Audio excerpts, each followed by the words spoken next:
بسم الله الرحمن الرحيم الحمد لله والصلاة والسلام على رسول الله وعلى آله وأصحابه أجمعين أما بعد ناظرین کرام السلام علیکم ورحمۃ اللہ وبرکاتہ۔ شرح الادب المفرد کے عنوان سے اس پروگرام کے ہمراہ ہم آپ کی خدمت میں حاضر ہیں، اور اس سے قبل گزشتہ ملاقات کے موقع پر ہم پڑھ رہے تھے امام بخاری رحمہ اللہ کی یہ کتاب الادب المفرد۔ اس کتاب میں باب نمبر 138 کہ جس کا عنوان قائم فرمایا ہے امام بخاری رحمہ اللہ نے، فرمایا کہ باب حسن الخلق اذا فقہو، یعنی دینی تعلیمات کی روح سے انسان کے لیے حسن اخلاق کی اہمیت اور فضیلت، اور بالخصوص یہ کہ اگر انسان دینی تعلیم اور دینی سمجھ بوجھ کی نعمت سے بھی مزین ہو تو پھر یہ چیز یعنی دینی تعلیم سے مزین ہونا، یہ چیز انسان کے لیے حسن اخلاق کے معاملے میں اور اپنے اخلاق کو بہتر بنانے کے سلسلے میں چونکہ مفید ثابت ہوگی، لہذا اگر کسی کا اخلاق بھی عمدہ ہو اور پھر مزید یہ کہ اسے دینی سمجھ بوجھ کی نعمت بھی نصیب ہو تو یقیناً یہ تو بہت ہی عمدہ ترین بات ہو جائے گی۔ اور اس عنوان کے تحت امام بخاری رحمہ اللہ نے جو احادیث ذکر فرمائی ہیں ان میں سے متعدد احادیث ہم اس سے قبل پڑھ چکے ہیں، اور ہم یہاں تک پہنچے تھے کہ یہ حدیث کے جس کا نمبر ہے 291، اور مختصر خلاصہ یہ کہ اسامہ ابن شریک رضی اللہ عنہ نے فرمایا کہ میں رسول اللہ صلی اللہ علیہ وسلم کی خدمت میں موجود تھا، اور بہت سے دیہاتی قسم کے افراد بھی وہاں موجود تھے جو کہ ادھر ادھر کے مختلف علاقوں سے آئے تھے، اور اس موقع پر سبھی لوگ جو کہ وہاں موجود تھے انہوں نے خاموشی اختیار کر لی، البتہ صرف وہی لوگ جو کہ دور دراز کے علاقوں سے آئے تھے، وہ دیہاتی قسم کے افراد، اب وہی بولنے لگے۔ رسول اللہ صلی اللہ علیہ وسلم سے وہ مختلف مسائل دریافت کرنے لگے، اور جیسا کہ ناظرین اس سے قبل ہم نے یہ تذکرہ کیا کہ رسول اللہ صلی اللہ علیہ وسلم کے جو صحابہ کرام تھے رضوان اللہ علیہم اجمعین، چونکہ وہ خود رسول اللہ صلی اللہ علیہ وسلم کے تربیت یافتہ تھے، لہذا وہ آپ صلی اللہ علیہ وسلم کی مجلس میں زیادہ گفتگو یا زیادہ سوال و جواب کو خلاف ادب تصور کیا کرتے تھے، اس لیے وہ زیادہ سوالات دریافت کرنے سے گریز کیا کرتے تھے۔ البتہ وہ لوگ جو کہ دور دراز کے علاقوں سے جن کی آمد ہوا کرتی تھی، تو پہلی بات تو یہ کہ چونکہ ان کی تربیت ایسی نہیں تھی، تربیت کا وہ معیار اس قدر بلند نہیں تھا کہ جیسی تربیت خود رسول اللہ صلی اللہ علیہ وسلم کے وہ صحابہ کرام جو کہ ہمیشہ وہی آپ کی خدمت میں رہتے تھے، جو کہ مقامی باشندے تھے۔ اور دوسری بات یہ کہ چونکہ وہ دور دراز کے علاقوں سے آئے ہیں اور مختصر وقت کے لیے ان کی آمد ہوئی ہے، پھر واپس چلے جائیں گے، اور نہ جانے زندگی میں پھر کبھی انہیں ایسا موقع نصیب ہو سکے یا نہ ہو سکے، تو لہذا یہی وجہ تھی کہ وہ افراد اس موقع کو غنیمت جانتے ہوئے آپ صلی اللہ علیہ وسلم سے دین کے بارے میں بہت کچھ سوالات دریافت کیا کرتے تھے، اور جو مقامی صحابہ کرام تھے وہ فرمایا کرتے تھے کہ ہم اس موقع کے انتظار میں رہتے تھے کہ اگر کوئی دور دراز کے علاقوں سے کچھ افراد کی آمد ہو جائے اور وہ رسول اللہ صلی اللہ علیہ وسلم کی خدمت میں حاضری کے موقع پر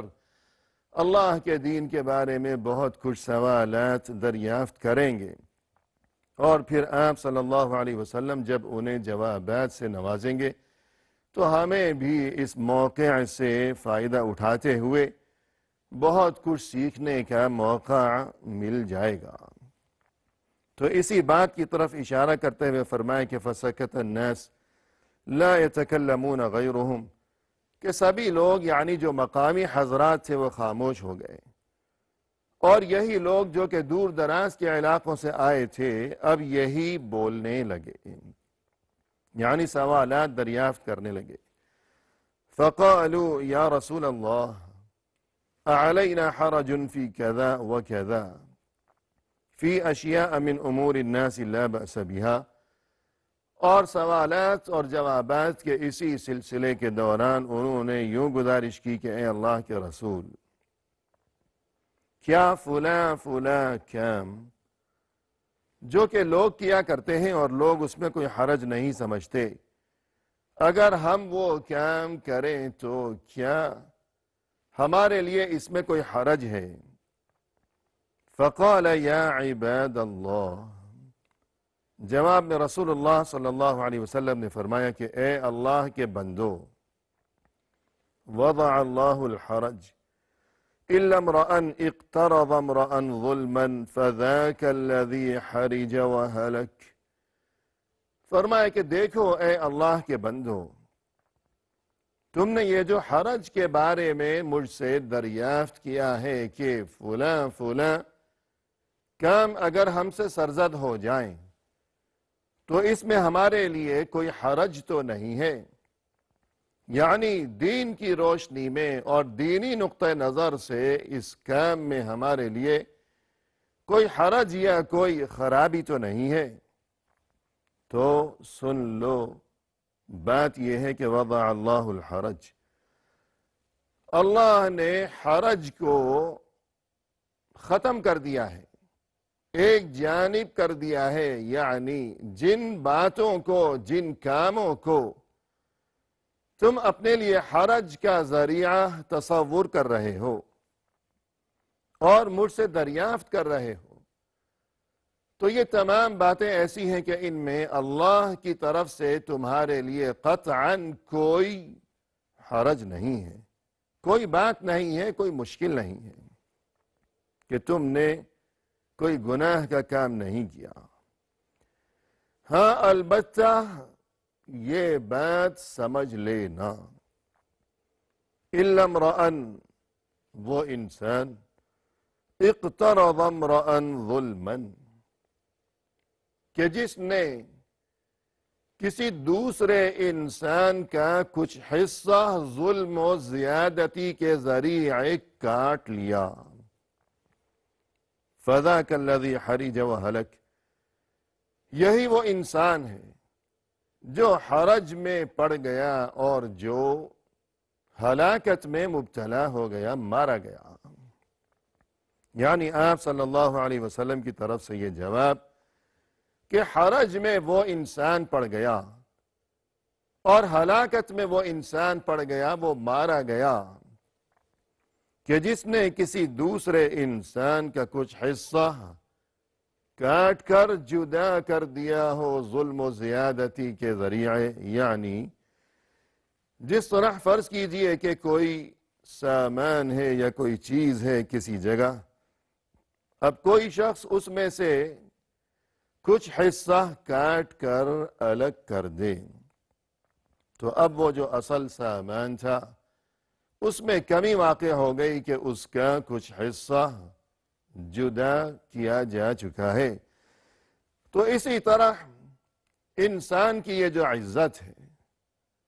اور معاشرے میں، محلے میں، برادری میں اس کا جو مقام و مرتبہ ہے، اب کوئی دوسرا انسان اس کے ساتھ ظلم و زیادتی کرے اور اس کے اس مقام و مرتبے کو اور اس کی اس عزت کو کم کر دے کہ مثلا اسے نقصان پہنچایا ہے، اس کا مال دبایا ہے، اس کی حق تلفی کی ہے، یا اسے رسوا کیا ہے، ذلیل کیا ہے، یا اس کی بے عزتی کی ہے، یا غیبت کی ہے، چغلی کی ہے، وغیرہ وغیرہ، یوں معاشرے میں اس کا جو مقام تھا، لوگوں کی نگاہوں میں اور لوگوں کے دلوں میں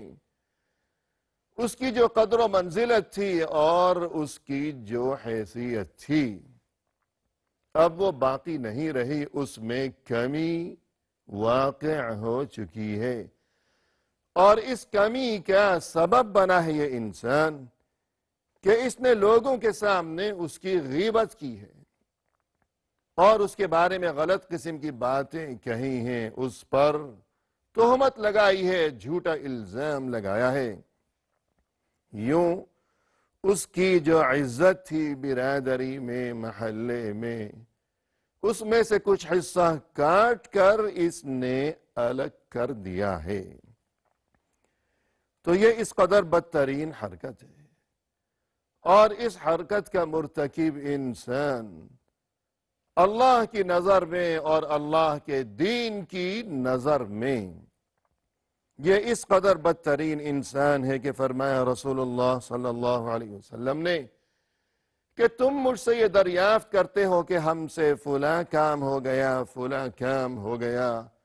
تو اس میں ہمارے لیے کیا کوئی حرج تو نہیں ہے؟ تو جواب مجھ سے یہ سن لو کہ ان تمام کاموں میں تمہارے لیے قطعاً کوئی حرج نہیں ہے۔ ہاں البتہ اگر تم میں سے کوئی انسان یہ بدترین حرکت کرے گا کہ اپنے کسی بھائی، یعنی دینی بھائی، کسی بھی مسلمان کی عزت کو برباد کرے گا، تو یہی وہ انسان ہے کہ جو در حقیقت حرج کا شکار ہو گیا اور جو کہ ہلاکت میں مبتلا ہو گیا، مارا گیا۔ قالوا یا رسول اللہ انتداوی،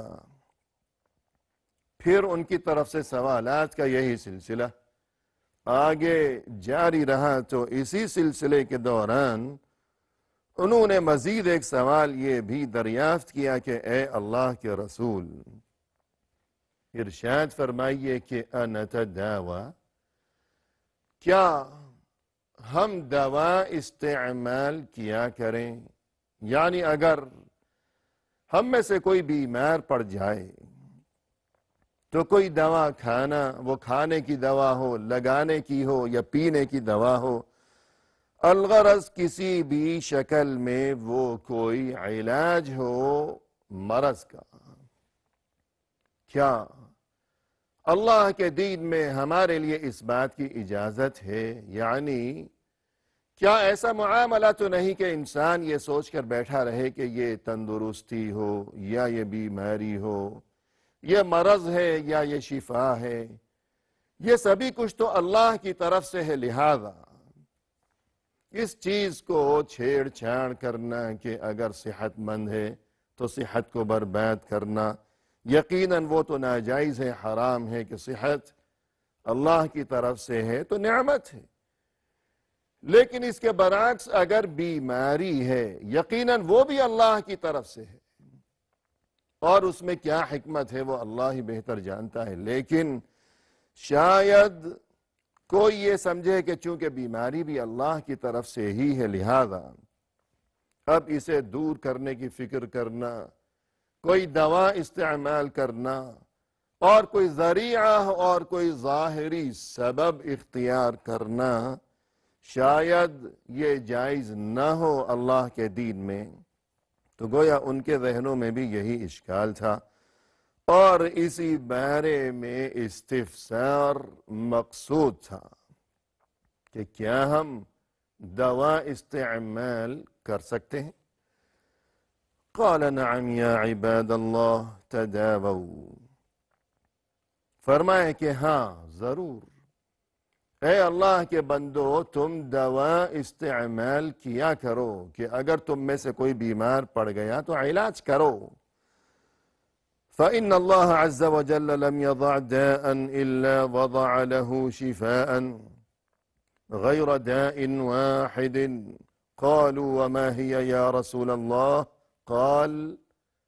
الحرم. فرمایا کہ ہاں دوا استعمال کیا کرو، اور مزید یہ کہ کوئی بھی بیماری جو کہ اللہ کی طرف سے اتاری گئی ہے تو ضرور اس کے ساتھ ہی اللہ کی طرف سے شفا یعنی اس مرض کا علاج بھی اتارا گیا ہے، نازل کیا گیا ہے، سوائے ایک بیماری کے کہ جس کا نام ہے الحرم یعنی بڑھاپا، کہ اس کا کوئی علاج نہیں ہے، کہ ایک بار آ گیا تو واپس جانے والا نہیں ہے. اور یہ جو ارشاد فرمایا کہ ہر وہ بیماری جو کہ نازل کی گئی ہے یعنی دنیا میں جتنی بھی بیماریاں موجود ہیں تو ہر بیماری کے ساتھ اللہ کی طرف سے یہ فضل و کرم ہے کہ اس کا علاج بھی نازل کیا گیا ہے. اور جیسا کہ ایک دوسرے موقع پر آپ صلی اللہ علیہ وسلم نے مزید یہ ارشاد بھی فرمایا کہ علمہ من علمہ وجہلہ من جہلہ، یعنی اللہ کی طرف سے ہر بیماری کے ساتھ اس کی دوا اور علاج بھی نازل کیا گیا ہے. یہ اور بات ہے کہ کسی نے اس علاج کو جانا اور کسی نے اس علاج کو نہیں جانا، کسی کو معلوم ہو سکا وہ علاج اور کسی کو معلوم نہیں ہو سکا. تو اس سے ناظرین کرام بقول اہل علم یہ جو ارشاد ہے آپ صلی اللہ علیہ وسلم کی طرف سے کہ ہر بیماری کا علاج بھی اللہ کی طرف سے نازل کیا گیا ہے، یہ اور بات ہے کہ کسی بیماری کا علاج لوگ جان سکے ہیں اور کسی بیماری کا علاج لوگ دریافت نہیں کر سکے. تو اس میں ہمارے لیے یہ اشارہ ہے کہ وہ لوگ جو کہ طب کے پیشے سے وابستہ ہیں، ڈاکٹر حضرات ہیں، اطباء ہیں، معالج ہیں، تو انہیں چاہیے کہ اس سلسلے میں توجہ کے ساتھ اور خلوص نیت کے ساتھ اور اس کام کو اللہ کے تقرب کا ذریعہ اور وسیلہ سمجھتے ہوئے اور اس کام کو عبادت اور انسانیت کی خدمت تصور کرتے ہوئے خلوص نیت اور جذبہ صادق کے ساتھ ہمیشہ زیادہ سے زیادہ اس بارے میں کوشش کی جائے اور یہ کہ تحقیق اور جستجو کی جائے، ریسرچ کی جائے مسلسل کہ اگر کوئی ایسی بیماری موجود ہے کہ جس کا علاج فی الحال دریافت نہیں ہو سکا تو علاج ضرور موجود ہے، کوشش کی ضرورت ہے. ناظرین کرام یہ حدیث ابھی جاری ہے، البتہ آج کی اس ملاقات میں اسی پر اکتفا کرتے ہوئے ہم آپ سے اجازت چاہتے ہیں. فی امان اللہ وآخر دعوانا ان الحمد للہ رب العالمین.